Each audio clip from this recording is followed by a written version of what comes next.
If you have been feeling stressed or annoyed or numb or any kind of feelings, if you're feeling feelings lately and you need some help working through them, watch this video. Nicole is going to guide us through a really cool technique called the emotional landscape. It's her favorite art therapy technique.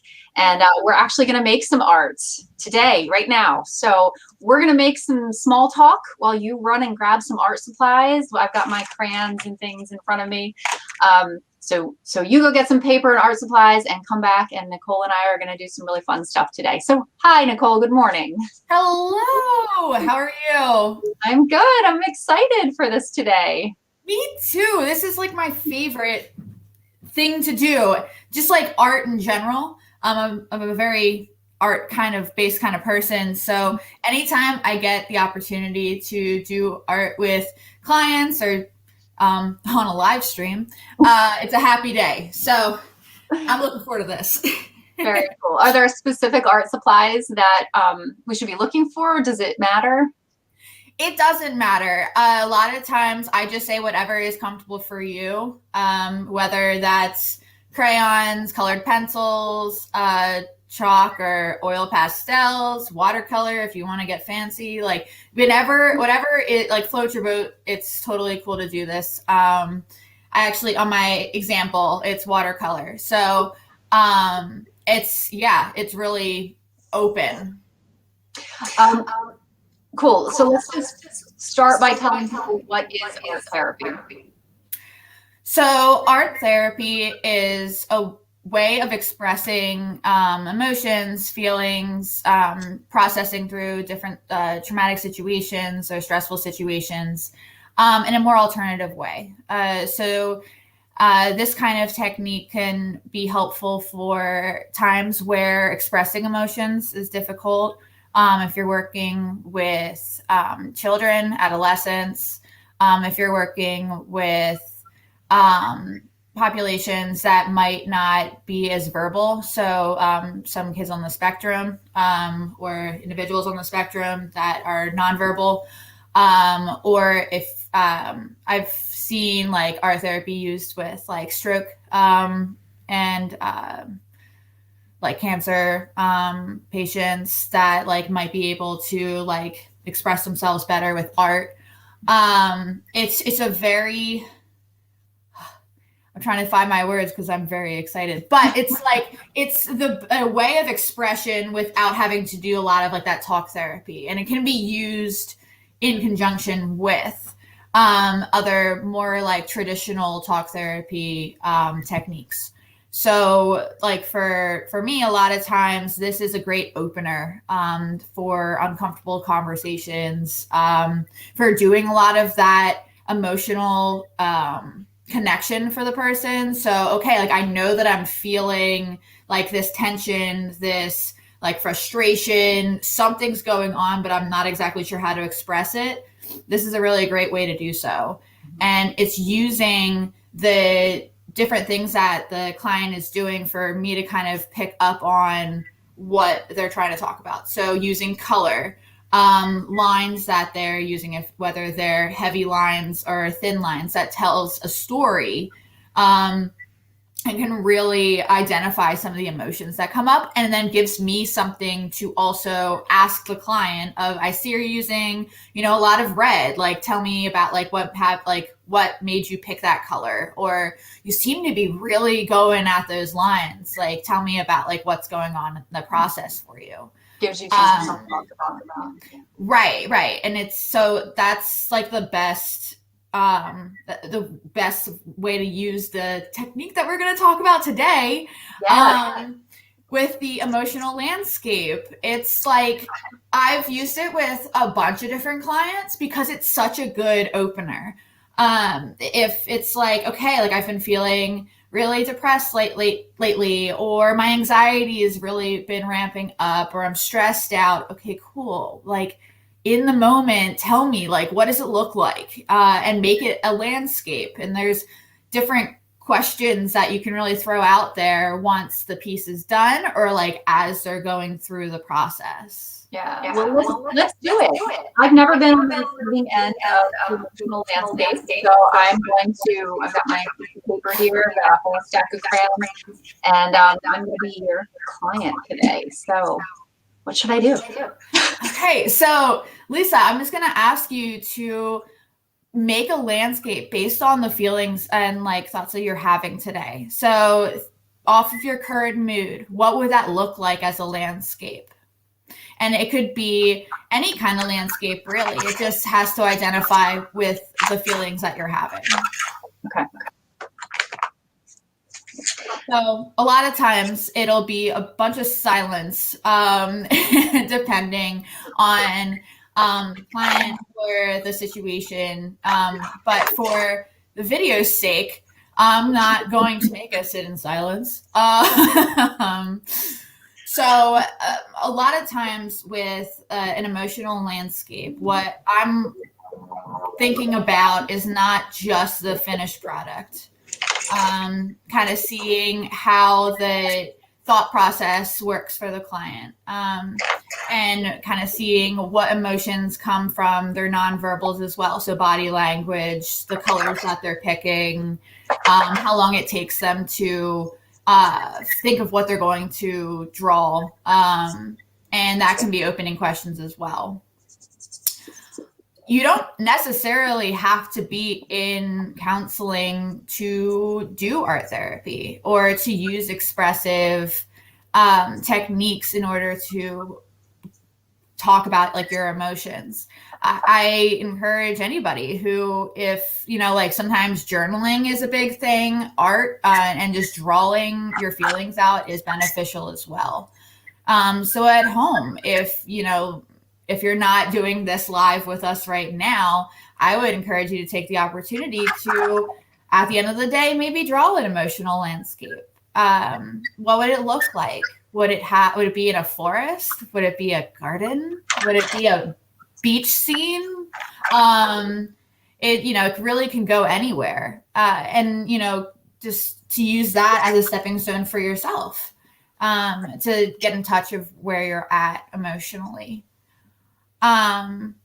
Lisa, I remember you had like a question or two that we had talked about before. Yeah. I think it would be useful for people to hear how should they go about finding an art therapist if that's something they're interested in. And also, there's the practical side. Whenever we're looking for a new therapist, we're asking questions about insurance, how to pay for it, like what's it going to be like, what does the person specialize in, and I don't know. We often kind of just assume that people know how to do that. But if you want to walk folks through the process, like how do you actually find an art therapist? Yeah, for sure. So, like anytime trying to find a provider, going to your insurance company to make sure that they're covered is your best bet. When it comes to art therapy, unfortunately, a lot of just specialized art therapists aren't necessarily covered by insurance. So finding them would be going through like a Psychology Today, seeing if they're advertising there, if you would want to go to like an art therapy specific provider. However, if you're looking to have just a counselor or a therapist in general and would want to be using expressive techniques such as art therapy, you really can go through like your insurance company or just look up whoever is in your insurance coverage.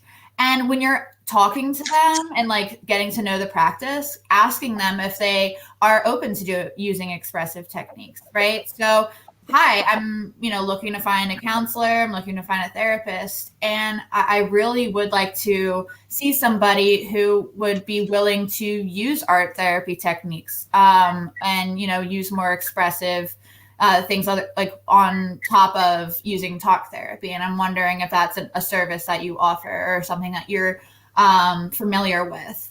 I personally am not an art therapist, but I definitely like to bring creative techniques and projects into the counseling space because I think that it is helpful, and a lot of my clients they benefit from using a lot of these techniques. So I don't necessarily, I'm not that specialized where I like would only be using art therapy, but I can use it in conjunction with other techniques like cognitive behavioral therapy, person centered, which is, my home base, solution focused. It all can be a part of that conversation, and effort between the client and counselor.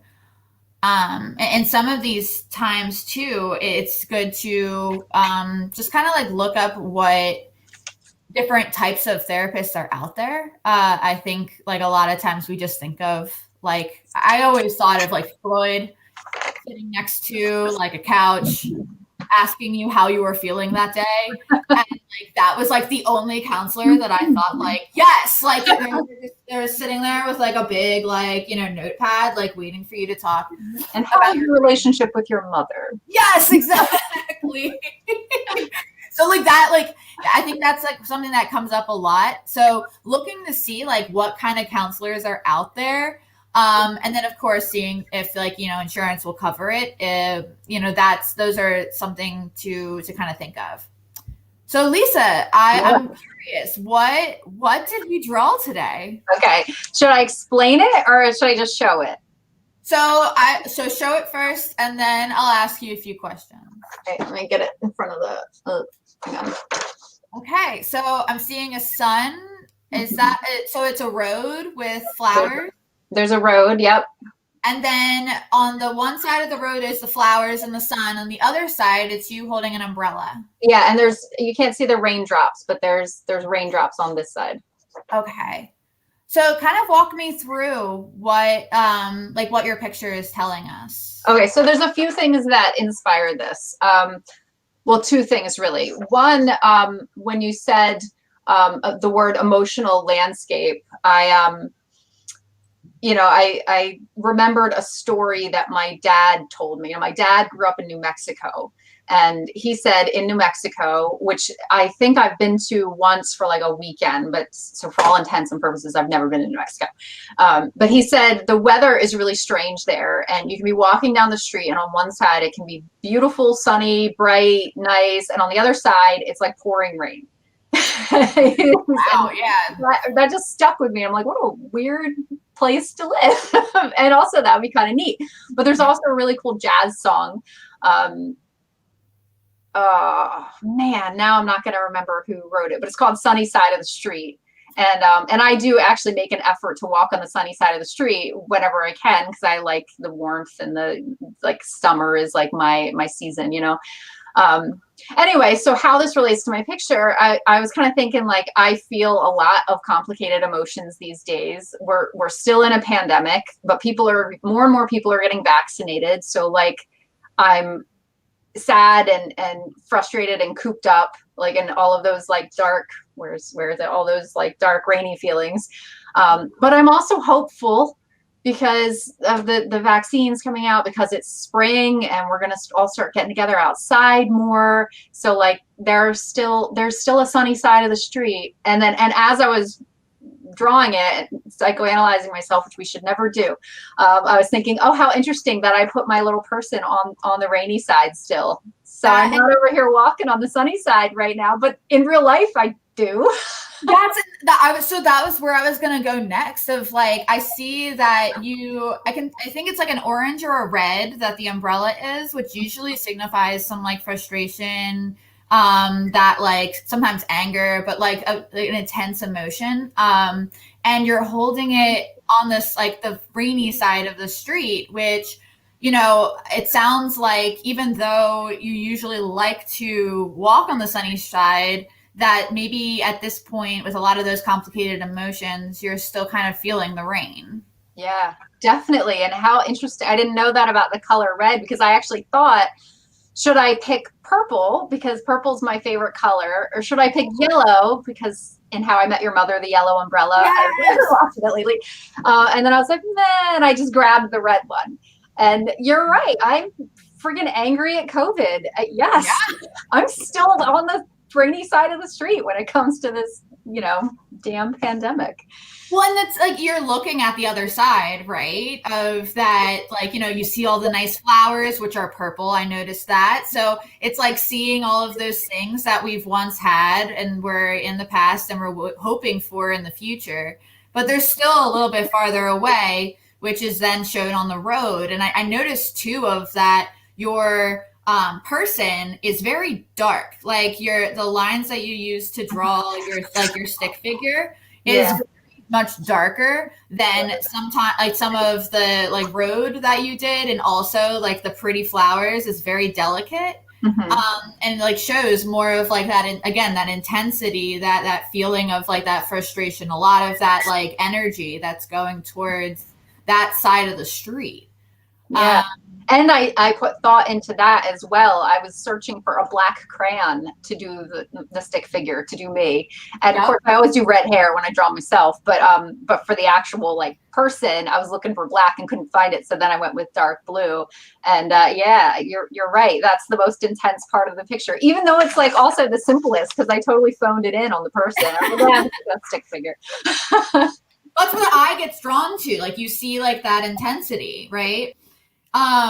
It's funny because like I always am interested when people put roads, because there's a destination that goes to that road, right? So kind of like talking about how like with the pandemic we feel a little bit stuck, we're feeling kind of stagnant. You're showing a road that only has a very small segment of the road, right? It's just kind of like one piece of that journey. And like on both sides, it's very open. So it's interesting to see, because like sometimes like I did like an example, right? So if you see the road is going around, right? Like you can see more of the road, and kind of the same deal of what you were talking about of like, I like sunsets and seeing like the happiness, right?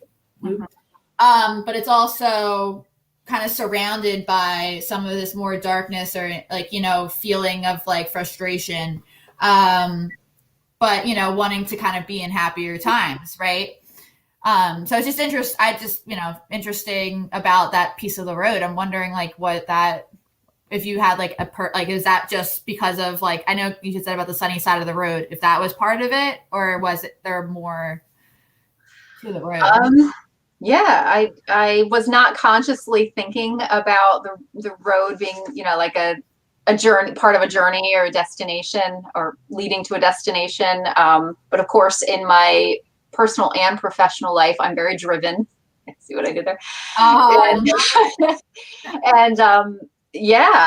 have a couple of like really big long-term goals and some nearer-term goals that I've been working very hard towards. And so like subconsciously stuff might have been going on when I was selecting my emotional landscape. Certainly, usually if I'm sitting down and playing with my daughter and we're just coloring pictures, I go with a sun and a rainbow and some trees. And like, that's my go-to picture, right? For whatever reason. I did not go there this time. So. Yeah, we went in a different direction. Wow, this was like really interesting. I feel like I have a better insight into my emotional self or where I am right now. It's fun, isn't it? I mean, it's not always like, sometimes it can get into a different place, especially if you're exploring like depression, trauma. I used it with PTSD, anxiety. So there's a lot of things that can come up, but a lot of times it is very insightful, right? Like there's different parts of the picture that I can kind of have that, like I noticed that you were very intense in this part, like tell me about it, and kind of being able to put those connections together that otherwise might not have come out if I was just saying, hey, Lisa, like, how do you feel today? You'd be like, oh, and then like, it's moving on, right? And it's like, I would never have known about the sunny side of the street if we didn't do this.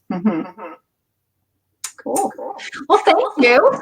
That was Thank you for doing it with me. Yeah, I'm curious if anyone who's watching did any of their own art. you can post it if you want to. You certainly don't have to, but we'd love to hear your thoughts and comments. And as always, if you are feeling stressed out and like you really want to do some extra self-care, we've got this guide we put together, inspired by Benji the therapy dog, over at selfcaretips.org/free guide. So be sure to download your guide and tune in next week for more, what do we call this live stream? Mental health chat, therapist chat. Yeah, that sounds lovely. Suggest a name for us in the comments. Yes, please. We clearly have not thought of a name. So we've done this for months. I know. We've literally been talking on here for a while, and every time someone asks me about it, I don't have a name. So if anyone would like to give us some suggestions, it would be very helpful. And on that note, goodbye, Nicole. Bye.